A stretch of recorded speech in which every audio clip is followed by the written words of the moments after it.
Hello students, I wish you all are well.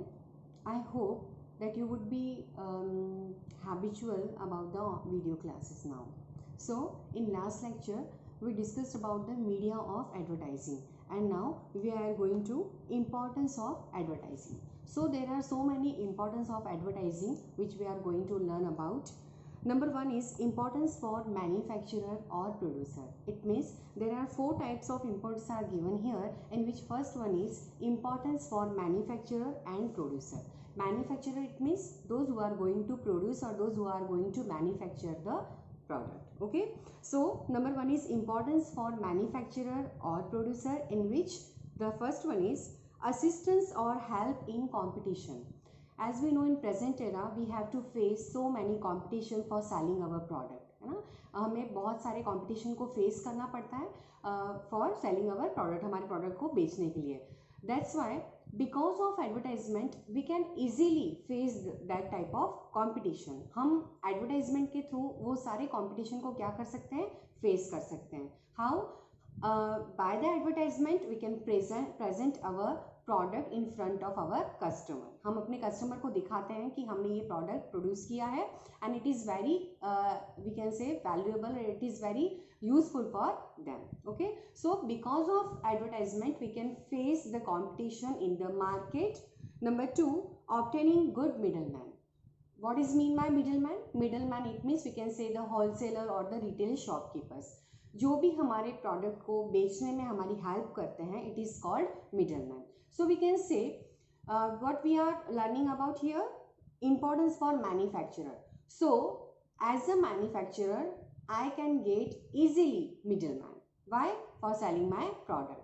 Advertisement के through मैं बहुत easily middleman को क्या कर सकती हूँ, मतलब मिडलमैन से कॉन्टेक्ट कर सकती हूँ और उनको बता सकती हूँ कि if they are going to sell my product they will be beneficial, they will earn more profit. मैं उनको ये बता सकती हूँ कि अगर आप मेरे प्रोडक्ट को सेल करते हो तो ये आपके लिए बहुत बेनिफिशियल होगा और आप बहुत ज़्यादा प्रॉफिट कमा सकते हैं ना. सो because of advertisement I can attract the middleman. Middleman it means wholesaler and retail shopkeepers. Number three, increase in demand of new and existing manufactured products. Existing products मतलब जो मैं ऑलरेडी प्रोडक्ट्स बना रही हूँ और जो ऑलरेडी मार्केट में बिक रहा है. So because of advertisement I can remind them. मैं अपने कस्टमर्स को रिमाइंड करवाती हूँ कि ये प्रोडक्ट अभी भी मार्केट में अवेलेबल है and I can manufacture new products. जैसे अगर मैं कोई शैम्पू प्रोड्यूस कर रही हूँ और मैंने उसी से रिलेटेड अगर मैंने कंडीशनर, हेयर कंडीशनर अगर मैंने बनाया है, तो विद द हेल्प ऑफ या because with the help of that existing products, मतलब मेरा शैम्पू ऑलरेडी मार्केट में सेल हो रहा है, तो उस सेल की वजह से या उस शैम्पू की वजह से I will be able to sell my conditioner also. मतलब एग्जिस्टिंग प्रोडक्ट के साथ में मैं एक नया प्रोडक्ट भी क्या कर सकती हूँ, मार्केट में सेल कर सकती हूँ with the help of advertisement. Then number four is development of business. How it is useful? It means how advertisement is useful for development of business. Because of advertisement I can sell more products in the market, and because of increase in sell, profit will increase, and because of profit I can reduce the cost of production. देखिए, हमारा profit जितना बढ़ेगा हमारी cost of production क्या होती जाएगी, कम होती जाएगी. कॉस्ट ऑफ प्रोडक्शन कम होगी तो ऑटोमेटिकली क्या होगा, रेट भी जो होगी, मतलब price of the product will decrease या स्टेबल, उसमें ज़्यादा ऊपर नीचे नहीं होगा.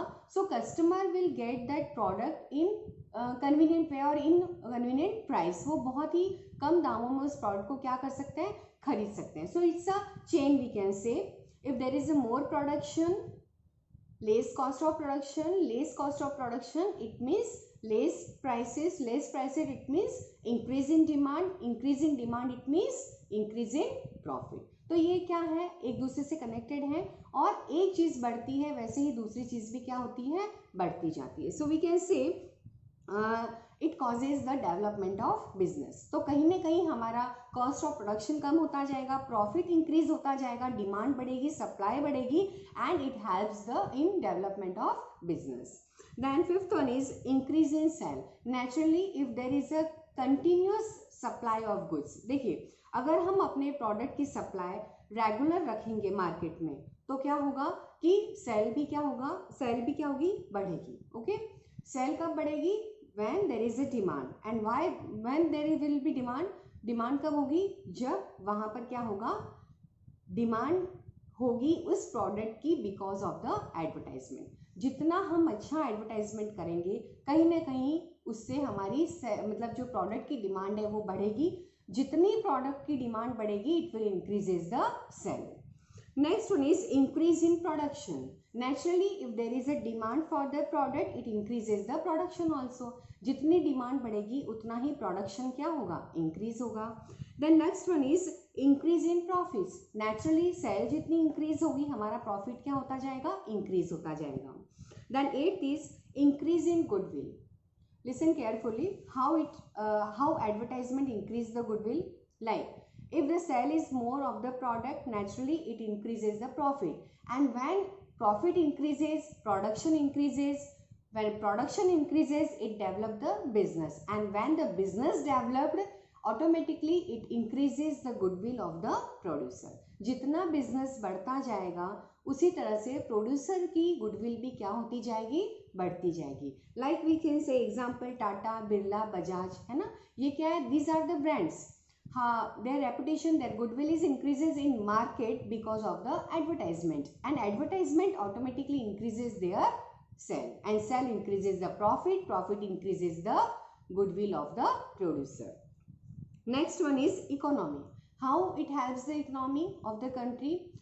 If the production is on large scale doing by the manufacturer, automatically it increases the economy of our country. देखिए किसी भी कंट्री की इकोनॉमी तब डेवलप्ड होती है जब वहाँ का प्रोडक्शन, वहाँ पे प्रोडक्शन ज़्यादा होता है या वहाँ पर लार्ज स्केल पे बिजनेस होता है। जिस भी कंट्री में लार्ज स्केल पर बिजनेस किए जाते हैं वहाँ की इकोनॉमी हमेशा क्या होती है, डेवलप होती है। So we can say advertisement always increases the economy of our country. 10th point is stability. If there is a demand of the product in the market, supply will increase. Supply increase, it means production increases. Production increases, it means profit also increases. So because of the advertisement there may be a stability for the seller, for the customer, as well as for the producer and middleman. चाहे वो manufacturer हो, चाहे वो middleman हो, चाहे वो retail shopkeeper हो, चाहे वो कस्टमर हो, सबके लिए स्टेबिलिटी तब होगी जब उस प्रोडक्ट की डिमांड बढ़ेगी, उसकी सप्लाई ढंग से होगी, एज वेल एज उसका प्रोडक्शन भी सही टाइम पर होगा। तो ये सारी चीज़ें हर एक लेवल पे क्या लाती है, स्टेबिलिटी लाती है। So these are the importance of advertisement for the producer and for the manufacturer. The second one is importance for consumers. So how advertisement is important for customer? Listen one thing, there are 4 importance given here. First one, importance for manufacturer, importance for consumer, importance for middleman, and importance for society and nation. All the points related to these importance are similar, है ना। जैसे हर चीज, हर importance हर एक level पे एक दूसरे से क्या है, connected है। तो points are similar, explanation are something different here. Like number 1, increase in knowledge. As a customer I get knowledge, I get information about the product because of advertisement. आज कोई भी प्रोडक्ट नया अगर आता है मार्केट में तो मुझे उसकी इंफॉर्मेशन किसके थ्रू मिलेगी, बिकॉज ऑफ द एडवर्टाइजमेंट, है ना। अगर एडवर्टाइजमेंट नहीं हो तो I am not going to know about the new product, I am not going to know about the new prices or the new qualities of the product. मुझे किसी भी बारे में कोई भी चीज़ पता नहीं चलेगी। Number 2 is save times. Because of advertisement we get all the knowledge, all the information about the product by the advertisement. Advertisement के through मुझे सारी चीज़ें पहले से पता है, so automatically it save my time. How?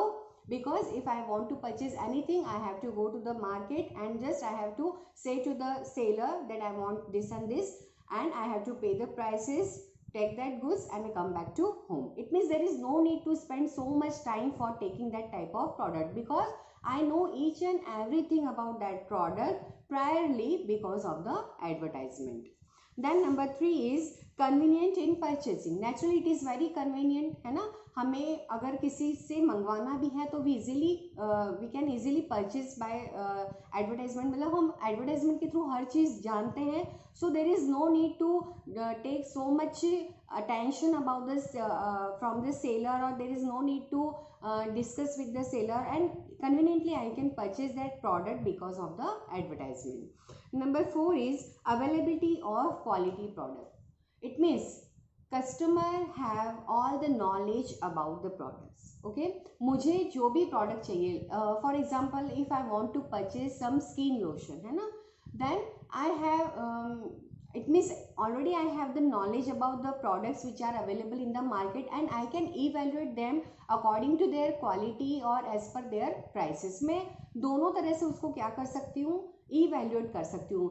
I am going to watch all the advertisement on the television and I can easily evaluate them, है ना. मैं उसको easily evaluate कर सकती हूँ कि इसकी क्वालिटी कैसी होगी या इसके प्राइसेस में क्या डिफरेंस है. So we can say because of the advertisement there is a competition in the market. आपको पता ही है कि बहुत सारे प्रोडक्ट्स, एक ही तरह के प्रोडक्ट्स अगर मार्केट में अवेलेबल होंगे, it always create a competition. और जहाँ पे कंपटीशन होगा ऑटोमेटिकली वहाँ पर हर एक producer good quality product provide करेगा अपने कस्टमर को. So we can say because of advertisement there is a competition between the producers and it is beneficial for the customer. वो कहते हैं ना कि दो के झगड़े में तीसरे को क्या होता है, फायदा होता है. आपने सुना ही होगा ये फ्रेज. तो उसी तरह से because of so many producers, because of so many products, who will get benefit? Only the customer. So because of advertisement we can get a quality product. Then fifth one is increase in the standard of living. Because of advertisement there are so many products are available in the market. Because of advertisement we get knowledge about the products which are launching newly or existing products, and somewhere it affects our standard of living. Sometimes we are going through a standard products for our daily life or for our some standard life, है ना. So we can say because of new products it increases the standard of living. Society का जो standard of living होता है वो क्या होता है, increase होता है because of some standard products.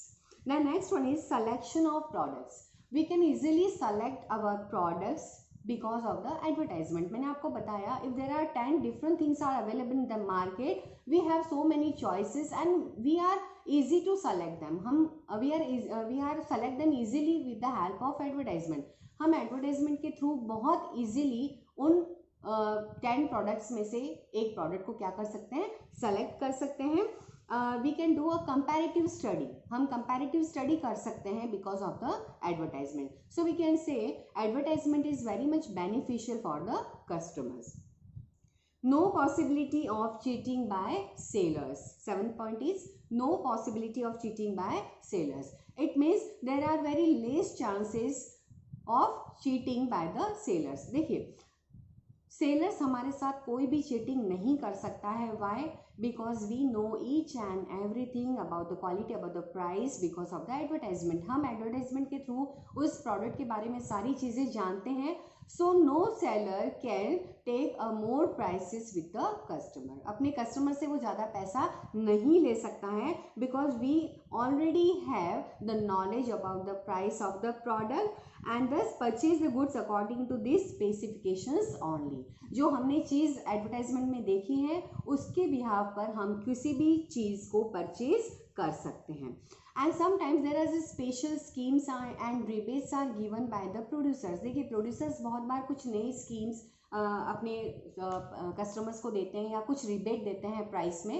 तो we get all the information because of advertisement. तो सेलर हमसे वो चीज़ उस चीज़ को लेकर चीटिंग नहीं कर सकता because we already have knowledge about the rebate and the concessions price. The next one is reduce in price. How? There is a competition in the market. That's why each and every producer wants to produce those products who having good quality and less price. हमेशा हर जो भी producer या manufacturer होगा वो हमेशा ये चाहेगा कि मैं अपने कस्टमर को कम रेट पे अच्छी क्वालिटी प्रोडक्ट दूँ. Why? Because there is so much competition in the market. उसको पता है कि अगर मैंने सही रेट में अच्छा क्वालिटी प्रोडक्ट कस्टमर को नहीं दिया तो ही और she will never go to purchase my product, कोई भी मेरा प्रोडक्ट खरीदेगा नहीं। तो हमेशा वो क्या करेगा, सो बिकॉज ऑफ कॉम्पिटिशन, है ना, I am coming on the point, because of the competition all the producers give a quality product at a reasonable price. तो उसका फायदा ऑटोमेटिकली किसका हुआ, कस्टमर को।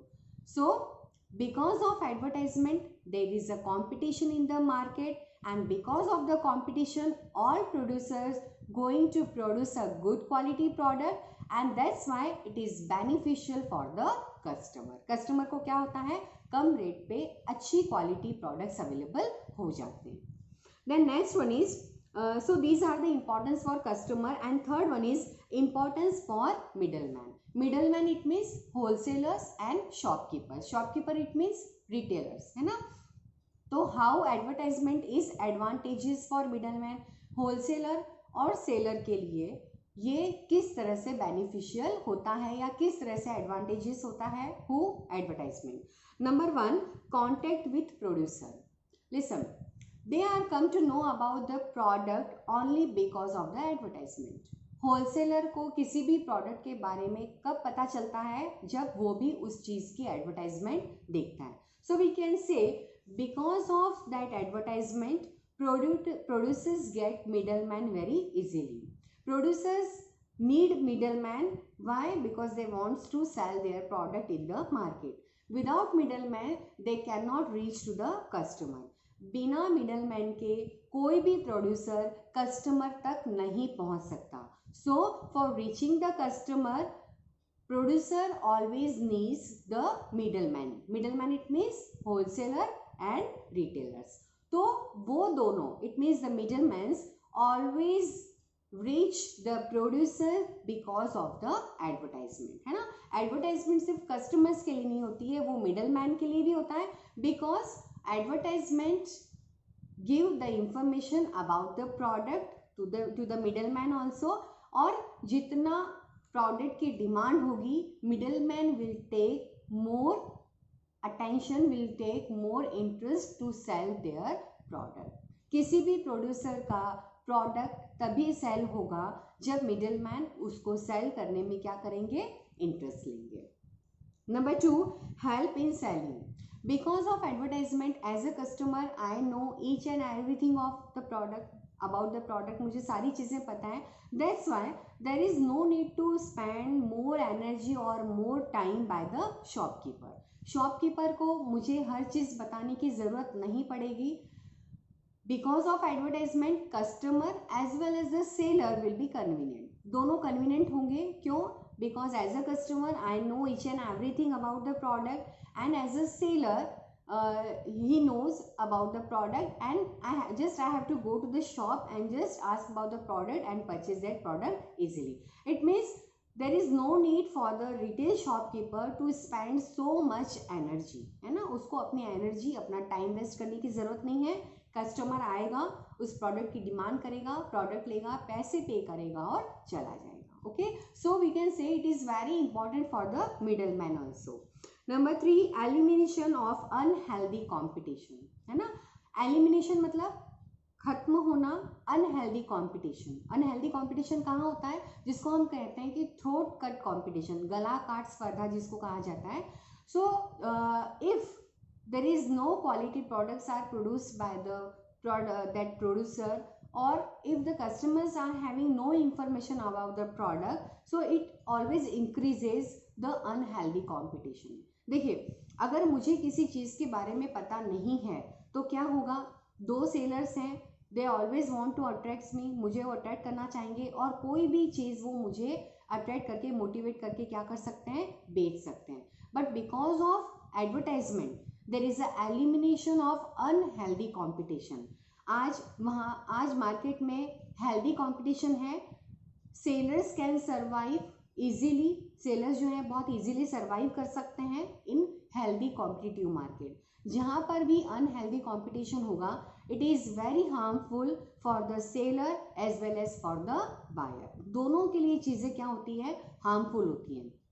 But because of presence of advertisement we know each and everything about the product, so there is no chances of cheating by the seller. Seller की तरफ से हम cheated नहीं हो सकते. As well as unhealthy competition जो होता है सेलर्स के बीच में, मिडलमैन्स के बीच में, वो भी क्या होता है, रिमूव हो जाता है. Because prices are same, quality are goods, that's why all the seller has to sell their product at a reasonable, at a same price to all the customers. Customers को रेट पता है, इसलिए सारे sellers जो हैं अपने fixed price पे उस प्रोडक्ट को क्या करेंगे, सेल करेंगे. That's why because of advertisement there is a elimination of unhealthy competition. Then fifth one is stability, fourth one is encouragement to salesmen.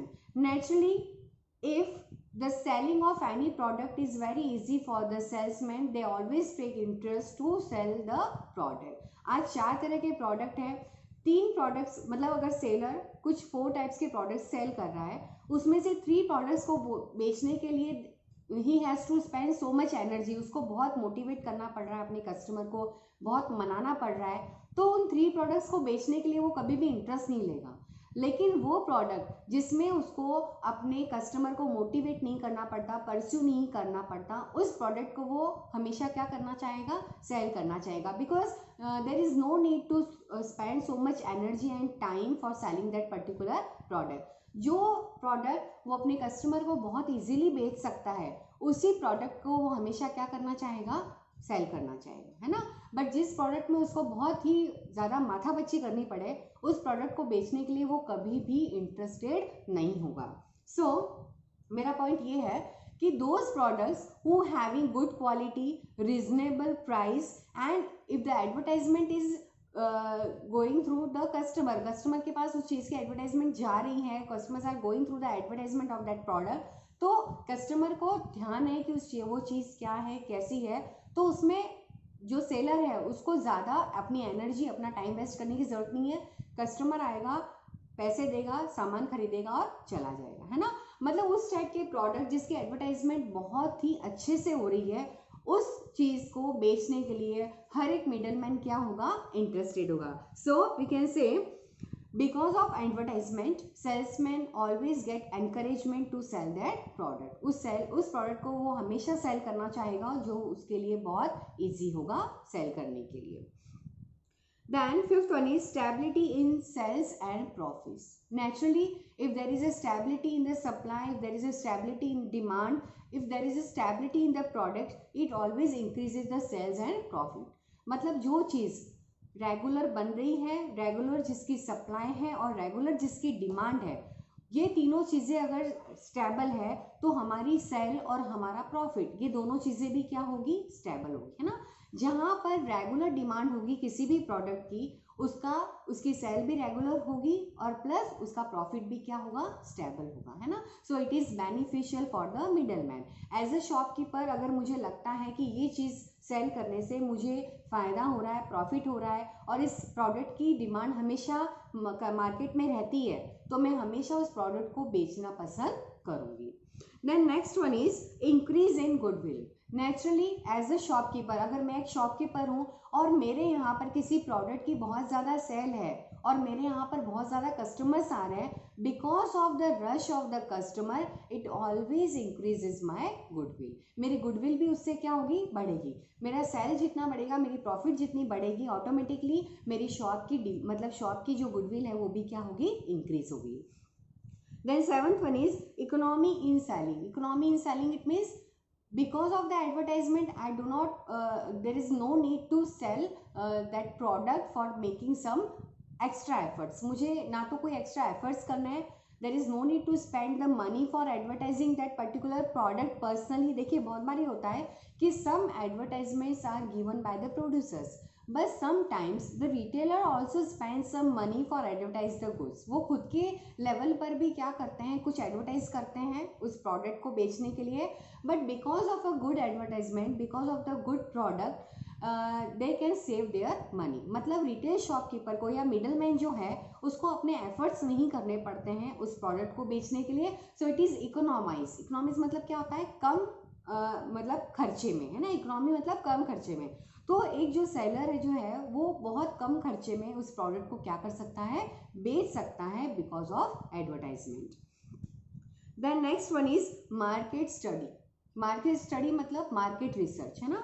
Because of the middle man as a producer I get each and every information about the market, about the demand of the product. देखिए middle man जो होता है वो एक तरह से mediator का काम करता है between the producer and the customer. How, customer को वो सारी इंफॉर्मेशन दे सकता है, मतलब इंफॉर्मेशन मीन्स जो भी थोड़ा बहुत जो बोलना है वो बोल सकता है, इंफॉर्मेशन दे सकता है कस्टमर को, एज वेल एज वो उस प्रोडक्ट को खरीदने के लिए मोटिवेट भी करता है, किसको, कस्टमर को, है ना।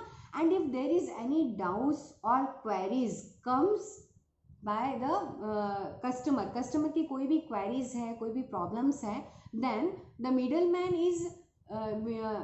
is very much capable to solve their problems, to solve their queries। वो उसको पता है सब कुछ प्रोडक्ट के बारे में, तो उस प्रोडक्ट से रिलेटेड जो भी प्रॉब्लम्स हैं, जो भी क्वेरीज हैं, उसको वो इजीली क्या कर सकता है, सॉर्ट आउट कर सकता है ना।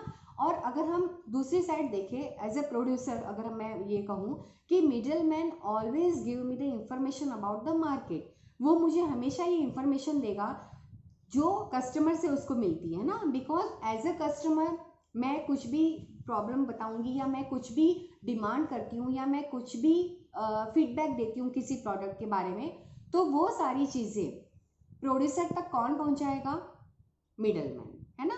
So middleman is doing the work as a mediator between the producer and the customer. Customer की सारी प्रॉब्लम्स को कौन सॉल्व करेगा, मिडलमैन। और जो प्रोड्यूसर को जो भी इंफॉर्मेशन चाहिए, जो भी मार्केट स्टडी चाहिए, वो सारी चीज़ें कौन देता है, middleman. So we can say middleman is doing the work as a researcher, है ना। वो एक तरह से रिसर्च करता है मार्केट की, कस्टमर की जो भी प्रॉब्लम्स है या डिमांड्स है उसको प्रोड्यूसर तक पहुंचाना। And if the producer is making something new product और लॉन्चिंग सम न्यू प्रोडक्ट, तो उसके बारे में भी इंफॉर्मेशन कौन देता है, कस्टमर को, मिडलमैन, है ना। तो middleman is doing a work as a mediator between the producer and customer. Middleman take all the information by the customer and gives it to the producer, and taking all the things from the producer about, like means the information about the product, and convey this information to the customer। हर चीज की जानकारी वो as a mediator यहाँ पर producer को भी देता है और यहाँ पर कस्टमर को भी देता है। So these are the importance for middleman. Then fourth one is importance for society and nation, है ना। सोसाइटी और नेशन के लिए एडवर्टाइजमेंट किस तरह से बेनिफिशियल है। Number one, employment opportunities. As we know so many persons are engage in the advertisement field. हम जानते हैं in present era advertisement field इतना वाइड हो गया है कि उसमें बहुत सारे लोग क्या हैं, इन्वॉल्व हैं, and because of this involvement they are getting the employment opportunities. तो कहीं ना कहीं through the advertisement many persons are getting the employment, है ना। उनको क्या मिलता है, रोजगार मिलता है because of advertisement. Number two, increase in standard of living, है ना। तो एडवर्टाइजमेंट सोसाइटी के लिए कैसे बेनिफिशियल है, because of new products, because of some luxury products, it increases the level, the living standard of the person, living standard of society. कहीं ना कहीं ये लग्जरियस गुड्स जो होते हैं ये हमारा लिविंग स्टैंडर्ड क्या करते हैं, इंक्रीज करते हैं। Number three, educative. Because of advertisement all the customer have the education about the product. हर एक कस्टमर को इसके बारे में नॉलेज है कि which type of products are available in the market and how to use that product, कि हम उसको कैसे यूज कर सकते हैं, and how it increases our living standard, how it increases our living. Then next one is encourage to research.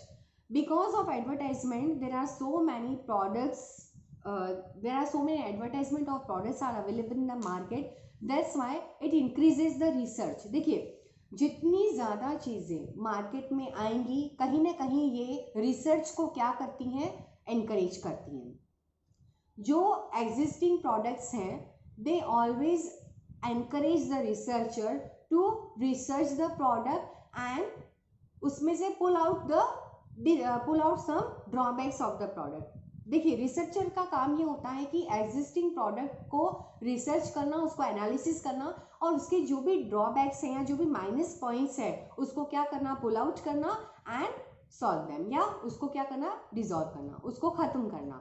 So because of the market study, because of the researcher, each producer gets the drawbacks, the minus points of their product, and they are capable to remove these problems and make a quality product। देखिए हम कोई भी काम करते हैं तो उसमें criticism होना बहुत ज़रूरी है। जब तक क्रिटिसिज्म नहीं हो, जब तक हमें अपनी गलतियां बताने वाला कोई नहीं हो, तब तक हम अपने आप में सुधार नहीं कर सकते।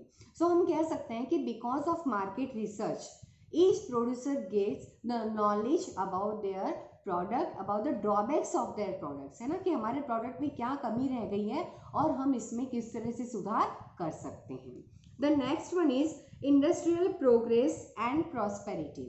Because of the industrialization our country's economy develop and high scale of production brings industrial progress and prosperity. It means because of the large scale production, prosperity of industries increases। जितना प्रोडक्शन बढ़ेगा उतनी ही industries की prosperity बढ़ेगी, समृद्ध होगा, वो बढ़ेगा, फलेगा फूलेगा।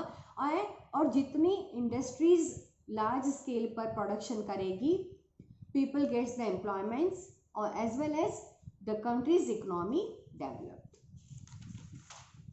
then next point is help to press। press मतलब newspaper, है ना, because newspaper और magazines etc etc, because of the advertisement they get the revenue। who? newspaper। newspaper आप देखिए कि 2 से लेकर 3 रुपए तक हमें अवेलेबल है। क्या इतनी कम रेट में इट इज पॉसिबल? नहीं। Why they are at a lesser price? क्यों इतने सस्ते में we get the newspaper? Because of the advertisement। How? advertisement के थ्रू न्यूज़पेपर को क्या मिलता है? रेवेन्यू मिलता है। रेवेन्यू इट मीन्स क्या होती है? उसकी इनकम होती है। जब भी कोई एडवर्टाइजमेंट किसी न्यूज़पेपर में आता है तो जो एडवर्टाइजर होता है दे हैव टू पे द मनी, वो पैसा पे करता है किसको? प्रेस को। और इसकी वजह से क्या होता है? द कॉस्ट ऑफ प्रोडक्शन, मतलब उनका जो न्यूज़पेपर है उसकी कॉस्ट क्या हो जाती है? कम होती है। That's why we can get it in reasonable price. हमें बहुत ही रिजनेबल प्राइस में न्यूज़पेपर क्या होता है? अवेलेबल होता है, because they are getting revenue from the advertise. तो एडवर्टाइजमेंट कहीं ना कहीं क्या होता है? बेनिफिशियल होता है सोसाइटी के लिए और नेशन के लिए। Development of civilisation. सिविलाइजेशन मतलब हम, नागरिकता जिसको हम कहते हैं। because of new production, because of large scale production, it increases the national economy as well as it increases the reputation and goodwill of our country in the world. हमारी country की goodwill और repo बढ़ती है because of the large scale production. जितनी हमारी economy develop होगी उतना ही हमारा सिविलाइजेशन भी क्या होगा? डेवलप होगा। देन अदर इम्पोर्टेंस में आता है it encourages the fine arts. Fine arts मतलब देखिए, अगर आप टीवी पर एडवर्टाइजमेंट देख रहे हैं तो उसके पीछे भी बहुत ज़्यादा क्रिएटिविटी है। If you are watch that wall advertisement और न्यूज़पेपर एडवर्टाइजमेंट या होर्डिंग एंड बोर्डिंग्स, है ना, ये सारी चीज़ें क्या एक तरह से आप देखिए दीज आर द क्रिएशन। ये क्रिएशन है कि किस तरह से हम अपने कस्टमर को मोटिवेट कर सकते हैं। तो because of this creation it encourages the fine arts. Fine arts आप समझते हैं ना, आर्ट, है ना। आर्ट क्या होती है? डेवलप होती है, इकोनॉमी डेवलप होती है कंट्री की। And third one, it provides a glimpse of a country. Glimpse मतलब क्या होता है? झलक, है ना। तो आप देखिए कि थ्रू द एडवर्टाइजमेंट हमारी जो सभ्यता है, हमारा जो कल्चर है, उसकी कहीं ना कहीं झलक हमें मिलती है। जिससे बहुत बार अलग अलग रीजन वाइज या जो अलग अलग रिलीजन है या अलग अलग जो स्टेट्स हैं उनकी झलक हमें कहीं ना कहीं एडवर्टाइजमेंट के थ्रू देखने को मिलती है। So these are the importance of advertisement. And the next topic is techniques of advertising. देखिए there are so many techniques of advertising. बहुत अलग अलग टेक्निक से हम क्या कर सकते हैं? एडवर्टाइजमेंट कर सकते हैं। In which number 1 is emotional appeal. Emotional appeal मतलब क्या होता है कि नीड्स ऑफ कस्टमर्स, पहले हमें ये समझना होता है, जानना होता है कि what are the needs of the customer and then we have to attack on the needs of the customer. हमें कस्टमर्स की नीड्स को पहचान कर उनको मोटिवेट करना होता है कि आप इस प्रोडक्ट को खरीदिए क्योंकि इसलिए आपकी क्या है, नीड है। एंड अफ्रेड, अफ्रेड का मतलब क्या होता है, डर, है ना। लाइक अगर हम फॉर एग्जाम्पल डेटॉल का एडवर्टाइजमेंट आता है, तो डेटॉल का एडवर्टाइजमेंट इस तरह से दिया जाता है कि if you are going to use the Dettol you will be free from the germs and it will keep you healthy. आप जर्म से फ्री हो जाएंगे और ये आपके फैमिली को क्या करेगा, हेल्दी रखेगा, है ना।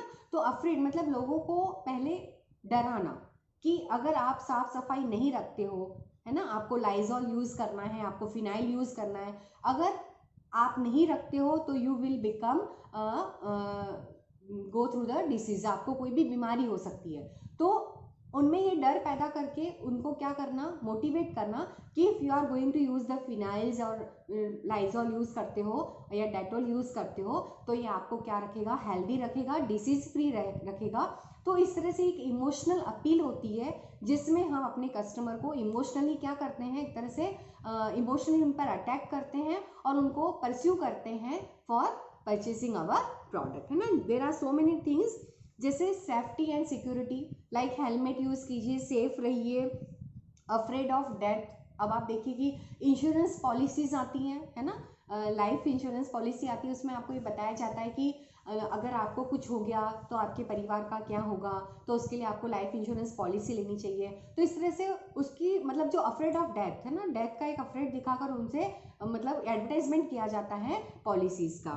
उसमें ये है कि टू बी अट्रैक्टिव, अट्रैक्टिव जैसे for example fair and lovely लगाइए, गोरे हो जाइए, 15 दिनों में गोरे हो जाइए, ऐसा ऐड आता है। तो मतलब ये एक तरह से क्या है, अट्रैक्ट करने का है कि अगर आपको गोरा होना है तो आप फेयर एंड लवली यूज़ कीजिए। To change of old items, है ना, if you are using old items we can replace it with the new ones. Not need of avoid, आपको लापरवाही नहीं करनी है। Need of obtaining acceptance, it means if the producer are launching any new products we have to obtain this need of something to do new, it means you have to do something new। तो these are the emotional appeal, ये techniques है कि अपने customer को emotionally क्या करना है, आपको मोटिवेट करना है।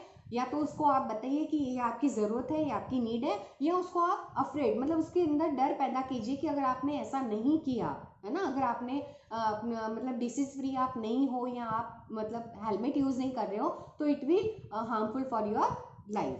तो इस तरह का डर दिखा के उनको मोटिवेट किया जाता है पर्टिकुलर प्रोडक्ट को खरीदने के लिए। Number 2 is advertisement for publicity, है ना। Publicity it means giving free samples to the customer, है ना। If I am launching any new product तो मेरा प्रोडक्ट अचानक से कोई नहीं खरीदेगा, है ना।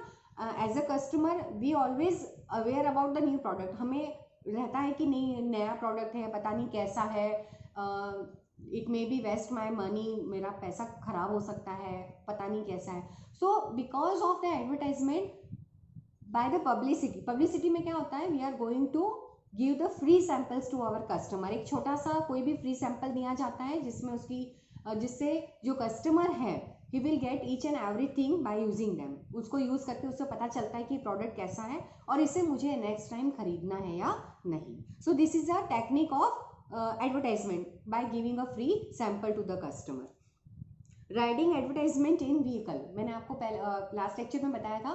ट्रांसपोर्टेशन एडवर्टाइजमेंट मतलब जो व्हीकल्स होते हैं उसको उसके ऊपर एडवर्टाइजमेंट करना। These are the techniques of the advertisement. Facts and datas, बहुत बार ये होता है कि प्रूफ देना, नंबर्स देना, कुछ एग्जाम्पल्स देना। प्रोड्यूसर्स क्या करते हैं, if they want to advertise their products they always give some datas, some numbers of their selling products, है ना, कि हमने इतना प्रोडक्ट सेल किया है, हमारा प्रोडक्ट्स इतने नंबर्स ऑफ पर्सन्स यूज़ करते हैं, ये दूसरे प्रोडक्ट से उसका मतलब क्या करना, कंपैरिजन करना, डाटा बताना कि हमारा प्रोडक्ट जो है दूसरे प्रोडक्ट से इतना ज़्यादा सेल हो रहा है, या क्वालिटी वाइज या प्राइस वाइज हमारा जो प्रोडक्ट है वो ज़्यादा अच्छा है दूसरे प्रोडक्ट से। तो कुछ डाटाज और फिगर्स दिए जाते हैं by the producer to the customer in by the way of advertisement. Advertisement के थ्रू सारे फिगर्स और डाटाज दिए जाते हैं ताकि कस्टमर क्या हो, उस प्रोडक्ट को खरीदने के लिए मोटिवेट हो। Then number 5 is incomplete advertisement. Incomplete advertisement मतलब अगर आपने देखा हो तो डिटर्जेंट पाउडर टाइड जो है, टाइड का अगर आपने कभी देखा हो तो उसका एडवर्टाइजमेंट आता है जिसमें एक जो बकेट होती है उसमें टाइड सर्फ डाला जाता है, एक बकेट में कोई दूसरा प्रोडक्ट डाला जाता है जिसका नेम नहीं बताया जाता है, और वो दोनों बकेट में कपड़े धो के बताए जाते हैं कि देखिए टाइड से अगर आपने धोया है तो you will get a best result, और आपने दूसरे प्रोडक्ट से देखा अगर आपने धोया है तो देखिए आपको ऐसा रिजल्ट मिलेगा। तो देयर इज अ कंपैरिजन, है ना, कंपैरिजन किया जाता है बिटवीन द टू प्रोडक्ट। तो it is a incomplete advertisement. आपको सिर्फ ये बताया जाता है कि देखिए टाइड में धोया है तो इतना अच्छा है, दूसरे में वो इनकम्प्लीट, उसको ऐसे नहीं बोला जाता है कि it is not good. This are the techniques of advertisement जिसमें कस्टमर को क्या किया जाता है, मोटिवेट किया जाता है कि you have to purchase our product because it will give a good result. The next one is support, है ना। सपोर्ट मतलब समटाइम्स एडवर्टाइजर जो होते हैं, एडवर्टाइजर कौन होते हैं, जो एडवर्टाइज करते हैं, है ना। Advertisers taking help of taking support of some celebrities, है ना, जिसमें आपके क्रिकेटर्स भी हो सकते हैं, सेलिब्रिटीज मतलब फिल्म एक्टर एक्ट्रेस भी हो सकते हैं, कुछ इंटरनेशनल प्लेयर्स हो सकते हैं, सिंगर्स हो सकते हैं, आर्टिस्ट हो सकते हैं, तो उनको यूज़ किया जाता है फॉर मेकिंग द एडवर्टाइजमेंट, है ना। कुछ चीज़ों को जैसे आप देखिए कि लक्स का जो एडवर्टाइजमेंट होता है उसमें हमेशा एक्ट्रेसेस जो होती हैं, जो इस समय बहुत पॉपुलर होती हैं, उनको यूज़ किया जाता है, उनको उनके थ्रू एडवर्टाइजमेंट किया जाता है ताकि ज़्यादा से ज़्यादा लोगों को, ज़्यादा से ज़्यादा पर्सनस को क्या किया जा सके, अट्रैक्ट किया जा सके। देन आफ्टर आइडियल फैमिली और आइडियल चिल्ड्रन। देखिए बहुत बार ये होता है कि फैमिली को दिखाया जाता है, और आइडियल फैमिली की अगर आप हमारा प्रोडक्ट यूज़ करते हैं, if are going to purchase our product, if you are going to use our product, your family will be ideal, है ना। आपके आइडियल चिल्ड्रंस होंगे, आपकी आइडियल फैमिली होगी। फॉर एग्जाम्पल जैसे कॉम्प्लेन बॉय, है ना, अगर आप कॉम्प्लेन पिलाते हो अपने बच्चे को तो आपका जो बेटा है वो क्या होगा, आइडियल होगा, आइडियल चिल्ड्रन जिसको हम बोलते हैं। If you are using Complan for your childrens it will become a ideal children. Ideal family, if you are using a Saffola oil, आप सफोला ऑयल यूज करते हो तो it is beneficial for the for your family, for your healthy family, आपकी family healthy हो जाएगी अगर आप Saffola oil use करते हो, because it decreases the cholesterol problem. तो इस तरह से आइडियल फैमिली या आइडियल चिल्ड्रन दिखाकर कस्टमर्स को मोटिवेट किया जाता है उस प्रोडक्ट को खरीदने के लिए। Next one is nationalism advertisement. Nationalism advertisement क्या होता है, नेशनलिज्म मतलब देशभक्ति हम बोल सकते हैं। जैसे फॉर एग्जांपल जैसे गोदरेज है ना, या हिंदुस्तान लीवर है, तो हिंदुस्तान लीवर में अगर आप देखेंगे तो उसके पीछे एक इंस्ट्रक्शंस दिए होते हैं कि if you are going to use the Hindustan Lever products 2% of the profit will give to the जैसे कि जिसको ज़रूरत है ना, जैसे 2% जो है प्रॉफिट का वो किसको प्रोवाइड किया जाएगा, फॉर द नीडी पर्सन्स, है ना। कि अगर आपके प्रोडक्ट्स में से आप जो प्रोडक्ट खरीद रहे हो, है ना, एज अ कस्टमर, अगर मैं हिंदुस्तान लीवर का कोई प्रोडक्ट खरीदती हूँ और उसकी वजह से हिंदुस्तान लीवर को अगर 100 रुपीज़ का प्रॉफिट हो रहा है तो उस 100 रुपीज़ के प्रॉफिट में से 2 रुपीज़ मतलब 2% जो है वो 2 रुपीज़ प्रोवाइड किया जाएगा किसको, नीडी पीपल को, है ना, जिसको इसकी ज़रूरत है। मतलब जैसे they are investing that money for the education और फॉर द हॉस्पिटल्स, मतलब वो प्रोवाइड करते हैं वो पैसा, मतलब अपने प्रॉफिट का कुछ पार्ट जो है वो एक तरह से सोशल वेलफेयर में क्या करते हैं, यूज़ करते हैं। तो ये होता है नेशनलिज्म एडवर्टाइजमेंट्स, जिसमें आपको ये बताया जाता है कि अगर आप हिंदुस्तान लीवर के प्रोडक्ट खरीद रहे हो तो उसका 2% जो है सोशल वेलफेयर के लिए यूज़ किया जाएगा। तो automatically it increases the nationalism, है ना। कहीं ना कहीं हमें लगता है कि नहीं, हमें ये प्रोडक्ट खरीदना चाहिए ताकि इनडायरेक्टली हम क्या कर सकते हैं, सोशल वेलफेयर में एक तरह से अपना योगदान दे सकते हैं ना। हम उसमें क्या कर रहे हैं, एक तरह से डिवोशन, मतलब एक तरह से हम डिवोट कर रहे हैं इनडायरेक्टली उस सोशल वेलफेयर में। Then 9th one is inquiry from customers, है ना। देखिए आपने देखा होगा, जैसे फॉर एग्जांपल हार्पिक का एडवर्टाइजमेंट आता है, उसमें क्या होता है, एक जो पर्सन होता है वो माइक लेके घूमता है और सारे जो फीमेल्स खड़ी होती है उनको पूछता है आपने हमारा हार्पिक यूज़ किया क्या, आपको कैसा लगा, है ना, आपको मतलब उसका रिजल्ट कैसा मिला। तो this type of questions are asking by the advertiser. वो एडवर्टाइजर क्या होता है, कस्टमर से एक तरह से फीडबैक लेता है कि आपने हमारा प्रोडक्ट यूज़ किया and how it will be beneficial for you, या how it is beneficial for you, आपके लिए कैसे बेनिफिशियल है और कैसे रहेगा, आपको कैसा लगा, in future you are going to buy this product और नॉट, और give some suggestions for our product, कि हमारे प्रोडक्ट में आपको क्या कमी लगी है, आप हमें अपनी तरफ से क्या दीजिए, सजेशन दीजिए। तो ये भी एक तरह से टेक्निक होती है किसी भी प्रोडक्ट को एडवर्टाइज करने की। नेक्स्ट वन इज रिबेट, है ना, जैसे एक खरीदो एक फ्री पाओ, है ना, एक पे एक free, by one get one free, है ना। तो ये क्या होता है, एक तरह से टेक्निक होती है फॉर इंक्रीजिंग द सेल, कि अगर आप अगर एक शैम्पू की बॉटल खरीदते हो तो आपको उसके साथ एक कंडीशनर की बॉटल क्या होगी, फ्री मिलेगी, है ना। If you are buying one you will get one free, मतलब जिसमें आपको 100 रुपीज़ खर्च करना है एक प्रोडक्ट को खरीदने में, उसमें आपको 2 प्रोडक्ट क्या होते हैं, फ्री, मतलब एक प्रोडक्ट उस पर फ्री मिलता है, मतलब 200 रुपीज़ का जो भी प्रोडक्ट है वो आपको 100 रुपीज़ में मिल रहा है। समटाइम्स रिबेट दिया जाता है बाय गिविंग सम एक्स्ट्रा, जैसे लिखा होता है बॉटल्स में, आपने पढ़ा होगा 30% extra, 20% extra. So these are the techniques for increasing the sale of the product. Then next one is last one, surrogate advertisement. It is very important, so listen it carefully. Surrogate का मतलब क्या होता है, जैसे for example one product is very much famous in the market and if I want to launch some new product, any one new product, then I can take the help of the existing product. मतलब जो product existence में है या जो बहुत ज़्यादा famous है market में, है ना, उसकी बहुत ज़्यादा सेल है, और मैं अगर कोई नया प्रोडक्ट लॉन्च कर रही हूँ तो मैं अपने प्रोडक्ट को उसके साथ में क्या कर सकती हूँ, सेल कर सकती हूँ या उसके साथ में एडवर्टाइज कर सकती हूँ। मतलब जो एग्जिस्टिंग प्रोडक्ट है which is already very much famous and popular, उसके साथ में मैं अपने प्रोडक्ट की एडवर्टाइजमेंट कर सकती हूँ, ताकि जब भी कस्टमर उस पॉपुलर ब्रांड को या उस पॉपुलर प्रोडक्ट को खरीदेगा तो ऑटोमेटिकली उसको मेरे प्रोडक्ट के बारे में भी इंफॉर्मेशन मिल जाएगी, है ना।